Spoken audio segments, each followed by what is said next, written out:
Hey everybody, welcome back to another exciting Action Figure Friday, and look what we have today.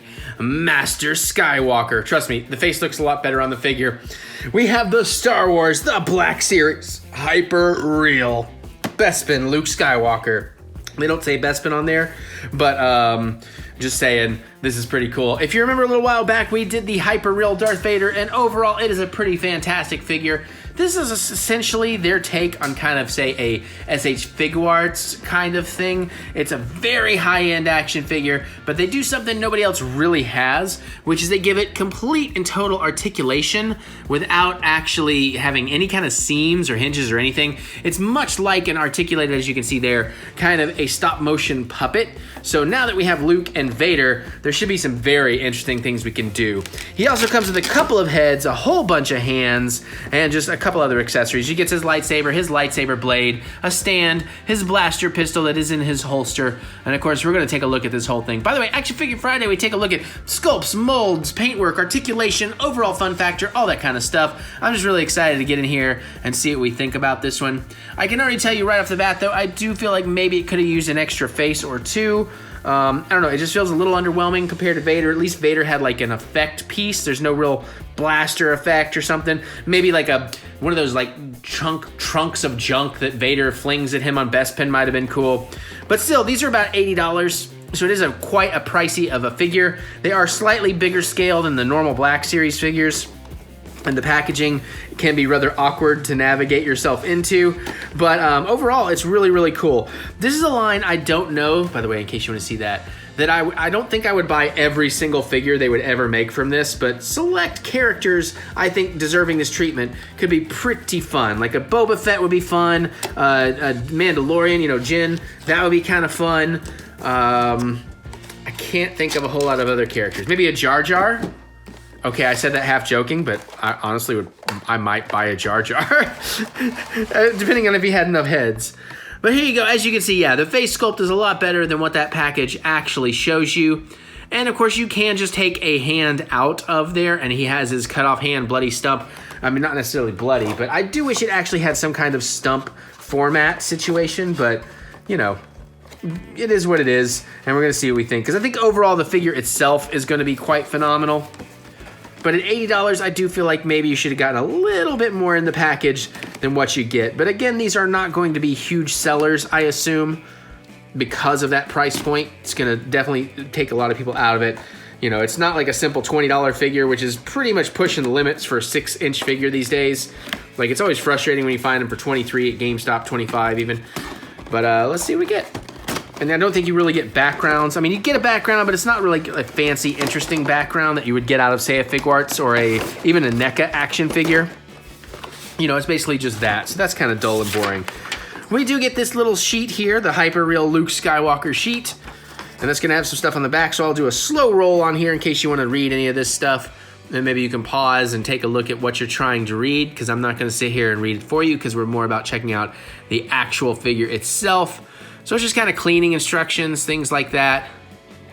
So it's nice that it's included, but it's not terribly important. And of course we get our little legal disclaimer sheet that has become more prominent with everything because, you know, lawyers, am I right? Actually, not so much lawyers as much as the legal system. Can't really fault the people as much as how the system puts the people in it, I guess. I don't know. We're not going to get into that. This is about Star Wars. This is about Master Luke. Honestly, too, that I guess hit a little close to home because I just dealt with a really weird copyright claim. One of those things where a company who is trying to block a Let's Play because they played the game. You know, not that they actually own the game. But anyways, we'll see where that goes. So you can see the packaging here is pretty nice. And we do get a stand base, and it does look like this will actually... There's some tape. I got to deal with the tape. No, I don't have to deal with the tape. All right. It does look like this is actually going to latch on to the Vader one somehow if you want. Or maybe we'll have all kinds of characters. I don't know that I would care for a Han Solo one of this unless it's like Han Solo on Bespin. The other thing I'm seeing that's a little bit interesting. Okay, there we go. So we have some feet pegs. Like you actually take the pegs out of here, and then you can peg it in the foot hole and on one of these holes you want to here. So that's a different kind of situation, and interesting, but you definitely have some very tiny pieces that you can lose very easily if you're not very careful or meticulous about how you deal with this. We do have some of these little, not twist ties, but kind of the slightly rubberized tie around things. So I've got some crappy scissors on standby. I probably should have got some better ones. Be very careful not to be cutting your fingers off, people. Especially if you're like me and moving day is coming up very, very soon. Because you're gonna need your fingers for a lot of things. So we had one on each arm. There is one around his waist here. At least they're mildly rubberized. This would be better with like little grooming scissors or something smaller than what I'm working with. We'll see what we can do there in a second. And we definitely have one across each ankle. So we're gonna take that out. I'm gonna take that out. So we got everything except the waist. So I'm just kind of, oh my God, there's one around his lightsaber too, so that's a pain. There's definitely more of these things than this action figure actually needs because the molding that keeps it in the packaging seems to be just fine the way it is. But let's see if we can get a couple of these from the front. That lightsaber one is gonna be tricky. But I think I can kind of dig under there unless there's tape there. Nope, we got it. All right, so we snapped that one. Luckily, we didn't poke the figure too bad. And you gotta be careful because it's definitely rubberized on the side, so be very gentle with what you're doing here. All right, there we go. Very careful, very skilled, especially at this price point. You don't wanna be putting a gash in the guy. There's jokes there, but I'm not gonna make them. And now we just have to get him out of this plastic that didn't need those ties to begin with because he is stuck in there pretty darn good. And where he's kind of posable, he's gonna wanna come out very funny. Okay, we got that leg out. That leg out. Can we get the shoulder maybe? The head wants to, All right, so it looks like we've got most of the body out. Just the head is just, the hair is stuck up under there. So that's a real problematic thing. Granted, the head does come off. There we go. Oh, and of course that falls out immediately. And there's plastic wrap around that. Yay, more plastic stuff to deal with. All right, we'll get that out of the way. Let's get the plastic off the saber. And apparently my battery is getting low on this phone, but I have a bunch more unboxings to do. Wow, that is horribly wrapped around there. That's gonna be very difficult to get off. Oh my God. All right, I'm wondering if I should take a pause and go get like little tiny, smaller scissors to work with this, because that's just ridiculously overprotected in a way that's not designed to come off very easy. We're gonna do that, I'll be right back. Okay, so I got these little like kind of grooming scissors. These are definitely sharper too, so I wanna be careful with them. I might be showing an abundance of caution too, because I have been out at dinner and I've had a very, very good time, if you know what I'm saying. So I wanna be a little extra careful that I don't go too fast, get a little impatient and cause myself some real problems. Because if anybody can do it, even with the smallest of scissors, it's gonna be me. All right, cool. So there we go, we have his lightsaber hilt, which is, again, incredibly detailed. So that's pretty nice. And we have the figure, so let's take a look. Derpy face, but I mean, that's a really great mold, way better than what it looks like. And of course, that's one of the more traditional articulation points is above the neck. But I mean, as you can see, this thing is just like bendable everywhere, and like the fabric kind of bends. Everything bends like it should in a normal human. Plenty of twist there. I don't even really know how to break this down because it's pretty much anywhere a human has a joint, he has a little bit of a joint too. I am doing the robot. I am Luke Skywalker. And his outfit is super rubbery. Like, I mean, it's definitely rubber, you know, it's just very super rubbery. But everything moves pretty well. Yeah, get a little bit more plasticky on the feet. You do have figure pegs. They do have a little side to side.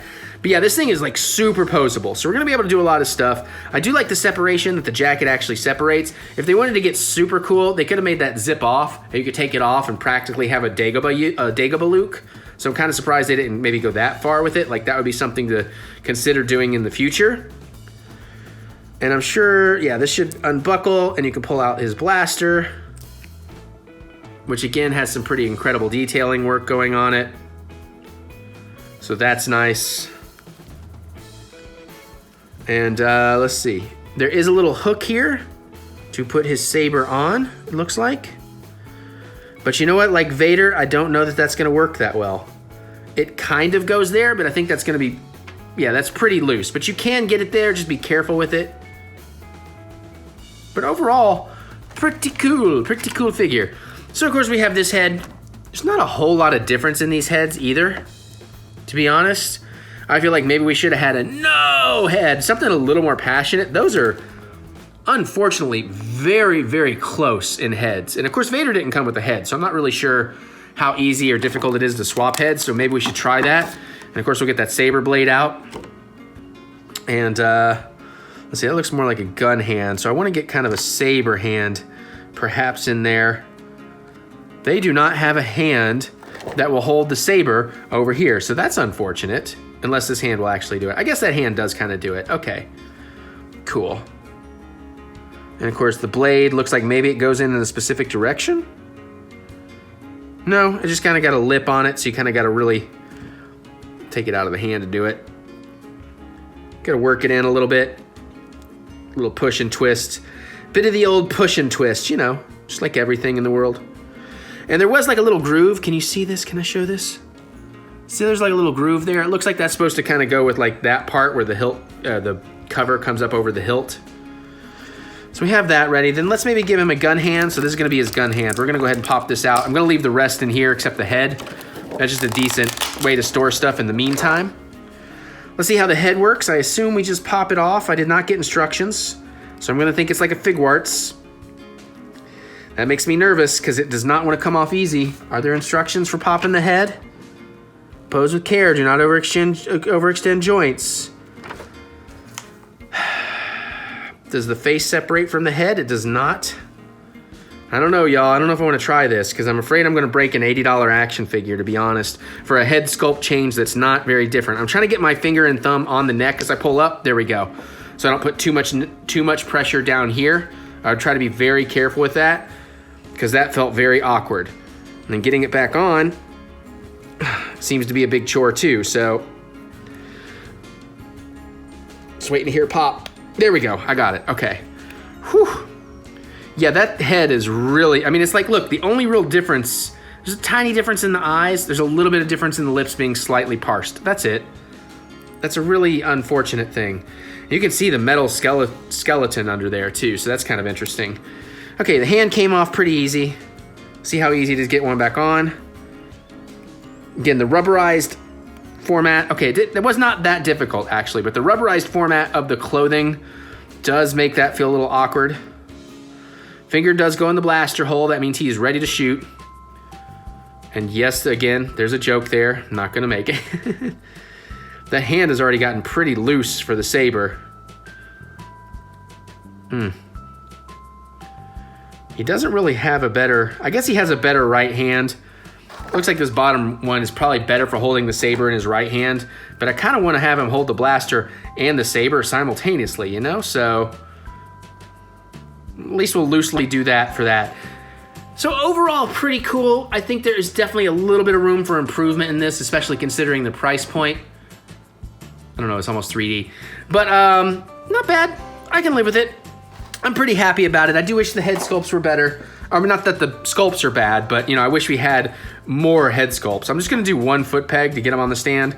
Of course, you should do 2 for stabilization, but just for the entrance of time, just for time, and also to, oh yeah, you can kind of see down his boot cuffs as well. It makes it a little bit easier to pose them however you want if you don't have to worry about lining up 2 pegs as well, so not bad. And I think there is a way you can get this saber in the hand a little bit better, even though this isn't really considered a saber hand. And I'll figure that out eventually for the thumbnail, I suppose. But yeah, all right. So there is your hyper-real Luke Skywalker figure. Vader was a little bit better, even though I'm more of a Luke guy. But let me know, what do you all think about this? Do you like this line, or would you continue buying them? What characters would you love to see like this? Definitely geek out with me in the comments. I'd really love to hear your thoughts on this. I'm very interested in what your thoughts on are with these particular style figures, and how likely it is you think they'll continue this range. Other than that though, you can click that thumbs up button. Give me that good old thumb of encouragement, as I do love to be encouraged if you want to. But now I'm gonna get out of here though, so I can go open up some more stuff, and I'll talk to y'all later, all right? May the Force be with you, always.